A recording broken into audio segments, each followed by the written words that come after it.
আসসালামু আলাইকুম, আমন্ত্রণ জানাচ্ছি Bangla one TV prime time নিউজে। সাথে আছি আমি মোহাম্মদ সোহাগ শিকদার। শুরুতেই জানাবো এসএনএস হোম লোন সংবাদ শিরোনাম। খামেনির জানাজায় ট্রাম্পকে হত্যার হুমকি, পাল্টা বার্তায় নতুন উত্তেজনায় ইরান আমেরিকা।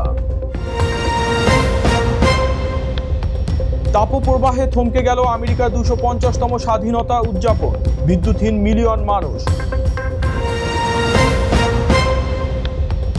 আমেরিকার 250 বছরে ট্রাম্প মামদানি মুখোমুখি, জাতীয় পরিচয় নিয়ে তীব্র আদর্শিক সংঘাত।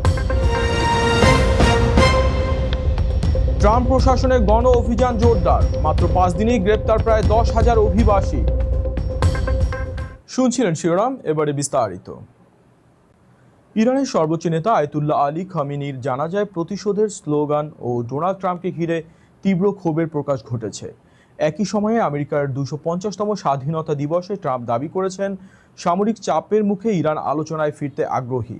দুই পক্ষের এই পাল্টাপাল্টি অবস্থান নতুন করে বৈশ্বিক উত্তেজনা বাড়িয়েছে। ঘটনার বিস্তারিত, দুই পক্ষের বক্তব্য ও সর্বশেষ পরিস্থিতি জানুন প্রতিবেদনে। বিশ্ব রাজনীতির দুই মেরুতে আজ চরম সংঘাতের আবহ। একদিকে তেহরানে খামেনির জানাজায় ডোনাল্ড ট্রাম্পকে হত্যার হুমকি ও প্রতিশোধের আগুন, অন্যদিকে আমেরিকার 250তম স্বাধীনতা দিবসে মাউন্ট রাশমোরে দাঁড়িয়ে মার্কিন প্রেসিডেন্টের কুশপুত্তলিকা দাহ এবং কড়া হুঁশিয়ারি। জাতীয় সঙ্গীত এবং আমেরিকার ধ্বংস চাই স্লোগানের মধ্য দিয়ে তেহরানে ইমাম খোমেনি গ্র্যান্ড মোসাল্লায় শুরু হয়েছে নিহত ইরানি সর্বোচ্চ নেতা আয়াতুল্লাহ আলী খামেনির অন্ত্যেষ্টিক্রিয়া। ইরানের পতাকার কালো পাগড়ি জড়ানো খামেনির মরদেহটি একটি কাচের বাক্সে প্রদর্শন করা হয়। তার কফিনের পাশে রাখা ছিল মার্কিন ইসরায়েলের বিমান হামলায় নিহত তার মেয়ে জামাতা এবং 14 মাস বয়সী নাতনির কফিনও। জানাজায় উপস্থিত ক্ষুব্ধ জনতা ডোনাল্ড ট্রাম্পের ছবি সম্বলিত ব্যানার নিয়ে তাকে হত্যার হুমকি দেয় এবং প্রতিশোধের গর্জন তোলে। আমাদের স্লোগান একটি, প্রতিশোধ, প্রতিশোধ। যারা আমাদের ইমাম এবং তার পরিবারকে হত্যা করেছে, আমরা তাদের ছাড়ব না।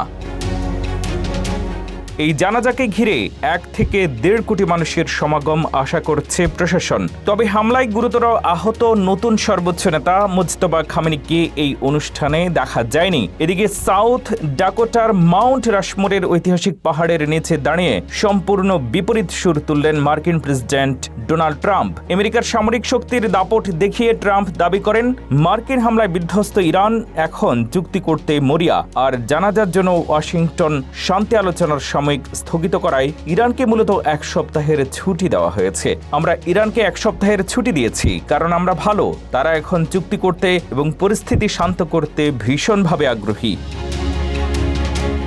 একদিকে তেহরানের মোসাল্লায় ট্রাম্পকে হত্যার হুমকি ও প্রতিশোধের হুঙ্কার, অন্যদিকে মাউন্ট রাশমোরে ট্রাম্পের আধিপত্যের আস্ফালন। আমেরিকার 250 বছরের এই ঐতিহাসিক সন্ধিক্ষণে দাঁড়িয়ে দুই বৈশ্বিক শক্তির এই সংঘাত বিশ্বকে এক নতুন ও অনিশ্চিত যুদ্ধের দিকে ঠেলে দিচ্ছে। ইরানের নিহত সর্বোচ্চ নেতা আয়াতুল্লাহ আলী খামেনির দাফনকে ঘিরে নতুন নাটকীয় তথ্য সামনে এসেছে।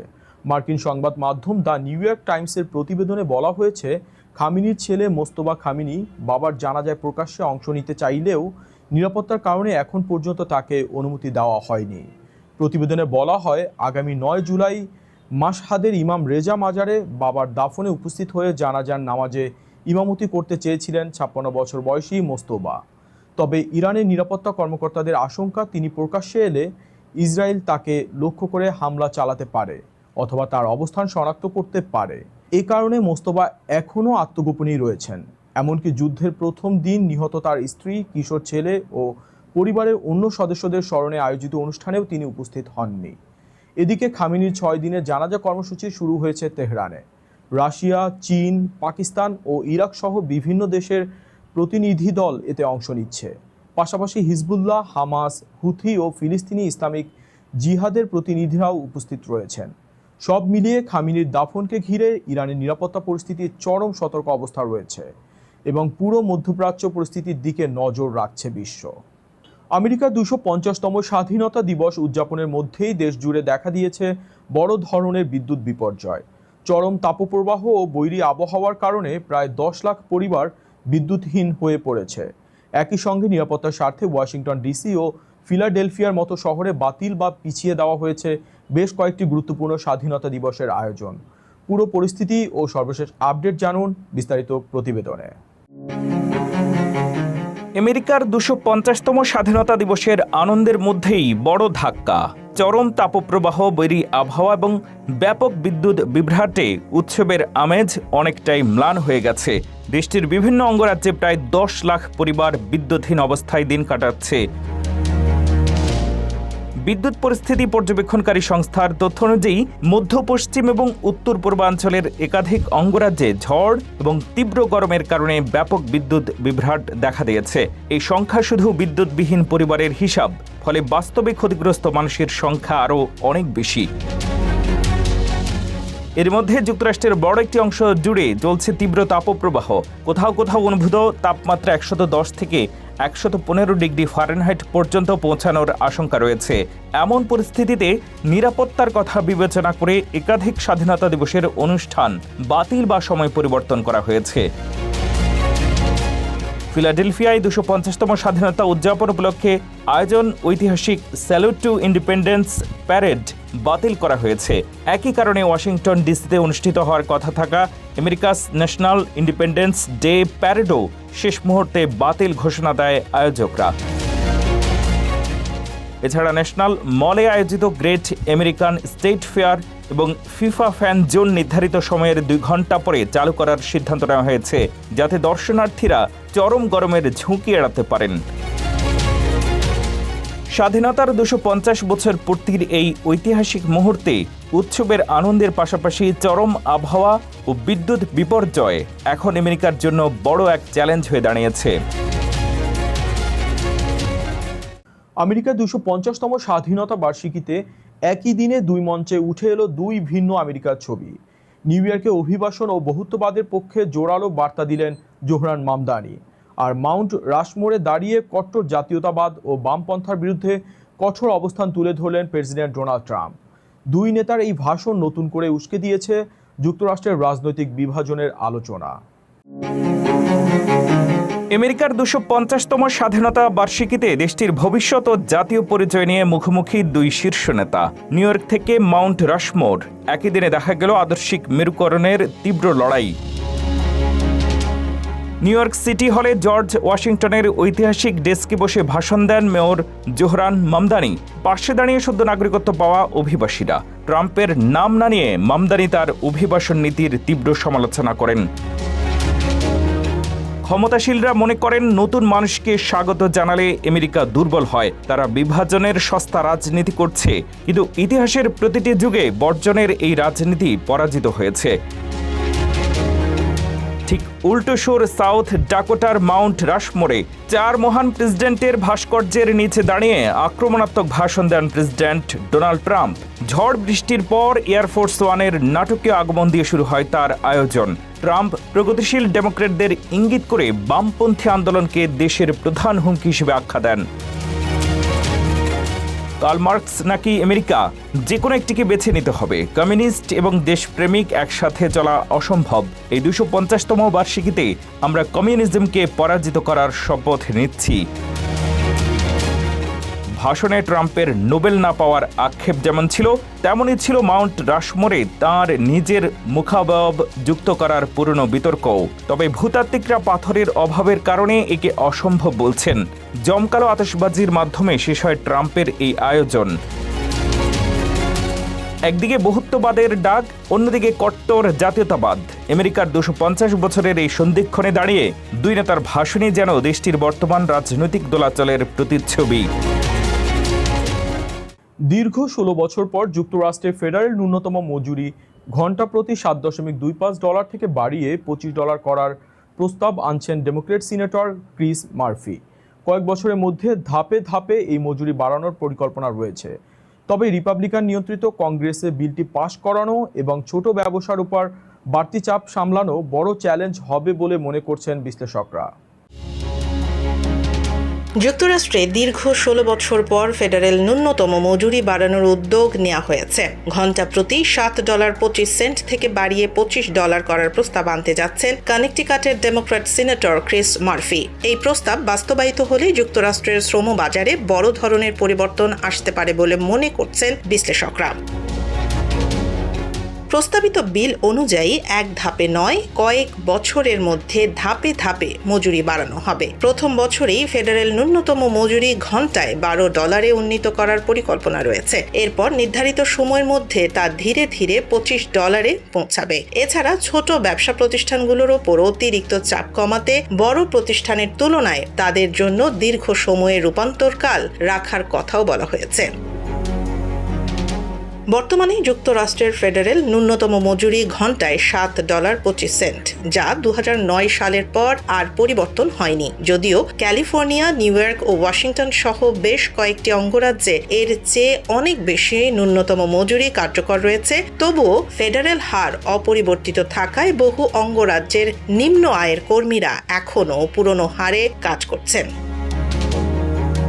তবে এই বিল পাশ করানো সহজ হবে না। সিনেটর মার্ফি ডেমোক্র্যাট দলের সদস্য হলেও বর্তমানে ওয়াশিংটনে রিপাবলিকানদের প্রভাব বেশি, ফলে বিলটি কংগ্রেসে পাশ করাতে দুই দলের সমর্থন প্রয়োজন হবে। এখনও প্রস্তাবটি আনুষ্ঠানিকভাবে উত্থাপন করা হয়নি। অর্থনীতিবিদদের একাংশ বলছেন এই বিল আইনে পরিণত হলে কোটি কোটি কর্মীর আয় বাড়বে এবং তাদের জীবনযাত্রার মান উন্নত হতে পারে। অন্যদিকে ব্যবসায়ী মহলের কেউ কেউ আশঙ্কা করছেন শ্রম ব্যয় বেড়ে গেলে ছোট ব্যবসাগুলো অতিরিক্ত চাপের মুখে পড়তে পারে, ফলে বিলটি নিয়ে কংগ্রেসের তীব্র বিতর্ক হওয়ার সম্ভাবনা রয়েছে। যুক্তরাষ্ট্রে ট্রাম্প প্রশাসনের অভিবাসন বিরোধী অভিযান আরও জোরালো হয়েছে। জুন মাসের শেষ 5 দিনে আইস নীরব কৌশলে রেকর্ড 10,000 অবৈধ অভিবাসীকে গ্রেপ্তার করেছে, যার দৈনিক গড় প্রায় 2,000। আটক কেন্দ্রগুলোতে বন্দির সংখ্যা 39,000-এ পৌঁছানোয় বিশ্লেষকরা একে ট্রাম্পের বড় আকারের গণনির্বাসন কর্মসূচির অংশ এবং একটি বড় ধাক্কা হিসাবে দেখছেন। যুক্তরাষ্ট্রে আরও জোরালো হয়েছে প্রেসিডেন্ট ডোনাল্ড ট্রাম্প প্রশাসনের অভিবাসন বিরোধী অভিযান। জুন মাসের শেষ 5 দিনে দেশটির অভিবাসন ও শুল্ক প্রয়োগকারী সংস্থা আইস প্রায় 10,000 মানুষকে গ্রেফতার করেছে। প্রকাশিত তথ্য অনুযায়ী শুক্রবার থেকে মঙ্গলবার পর্যন্ত পরিচালিত এই অভিযানে প্রতিদিন গড়ে প্রায় 2,000 জনকে আটক করা হয়েছে, যা সাম্প্রতিক সময়ের মধ্যে অন্যতম সর্বোচ্চ দৈনিক গ্রেফতারের হার। তথ্য অনুযায়ী আগের মতো বড় বড় শহরে ব্যাপক প্রচারণার মাধ্যমে অভিযান চালানোর পরিবর্তে এবার তুলনামূলক নীরব কৌশল গ্রহণ করেছে আইসিই। তবে কোনো কোনো অঙ্গরাজ্য বা এলাকায় সবচেয়ে বেশি অভিযান পরিচালিত হয়েছে সে বিষয়ে এখনও আনুষ্ঠানিকভাবে কিছু জানানো হয়নি। মার্কিন স্বরাষ্ট্র নিরাপত্তা বিভাগ এক বিবৃতিতে জানিয়েছে, প্রেসিডেন্ট ট্রাম্পের প্রতিশ্রুতি অনুযায়ী অপরাধে জড়িত অবৈধ অভিবাসীদের গ্রেফতার ও বহিষ্কারের কাজ অব্যাহত রয়েছে। সংস্থাটির দাবি, খুনি, ধর্ষক, শিশু নির্যাতনকারী, গ্যাং সদস্য এবং সন্ত্রাসী সহ অপরাধে জড়িত অবৈধ অভিবাসীদের বিরুদ্ধে কঠোর ব্যবস্থা নেওয়া হচ্ছে।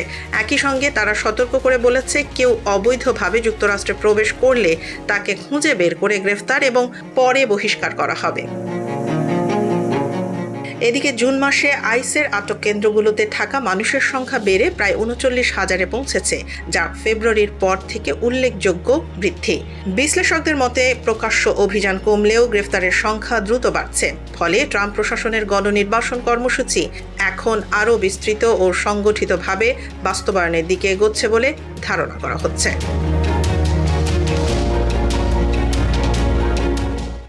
যুক্তরাষ্ট্রের উইসকনসিন অঙ্গরাজ্যে শক্তিশালী ঝড়ের তাণ্ডবে ঘটে গেছে এক মর্মান্তিক দুর্ঘটনা। জেনেভা লেকে একটি নৌকা উল্টে প্রাণ হারিয়েছে 3 শিশু। শুক্রবার দুপুরে আকস্মিকভাবে আঘাত হানা প্রবল ঝড়ের সময় এই দুর্ঘটনা ঘটে। ওয়ালওয়ার্থ কাউন্টি শেরিফের কার্যালয় জানিয়েছে, ঝড় শুরু হওয়ার পরপরই একের পর এক জরুরি ফোন আসতে থাকে। কোথাও গাছ উপড়ে পড়ে সড়কের উপর, কোথাও বাড়িঘর, যানবাহনের উপর ভেঙে পড়ে গাছ। এতে উদ্ধারকর্মীদের ঘটনাস্থলে পৌঁছাতে বেশ বেগ পেতে হয়। এরই মধ্যে খবর আসে, জেনেভা লেকে একটি নৌকা উল্টে কয়েকজন পানিতে পড়েছেন। দ্রুত পুলিশ ও উদ্ধারকারী দল ঘটনাস্থলে পৌঁছে 7 জনকে উদ্ধার করলেও 3 শিশুকে আর জীবিত ফিরিয়ে আনা সম্ভব হয়নি। স্থানীয় বাসিন্দাদের ভাষ্য, ঝড়টি ছিল অত্যন্ত শক্তিশালী। মাত্র কয়েক মিনিটের মধ্যেই চারদিকে ব্যাপক ক্ষয়ক্ষতি ছড়িয়ে পড়ে। ঝড়ে উড়ে আসা একটি শেডের ছাদ এক বাসিন্দার বাড়ির আঙিনায় গিয়ে পড়ার ঘটনাও ঘটেছে। এদিকে বিদ্যুৎ সরবরাহকারী প্রতিষ্ঠান জানিয়েছে, ঝড়ের কারণে প্রায় 12,000 গ্রাহক বিদ্যুৎ বিচ্ছিন্ন হয়েছেন। পরিস্থিতি স্বাভাবিক করতে কয়েকদিন সময় লাগতে পারে বলে জানিয়েছে কর্তৃপক্ষ।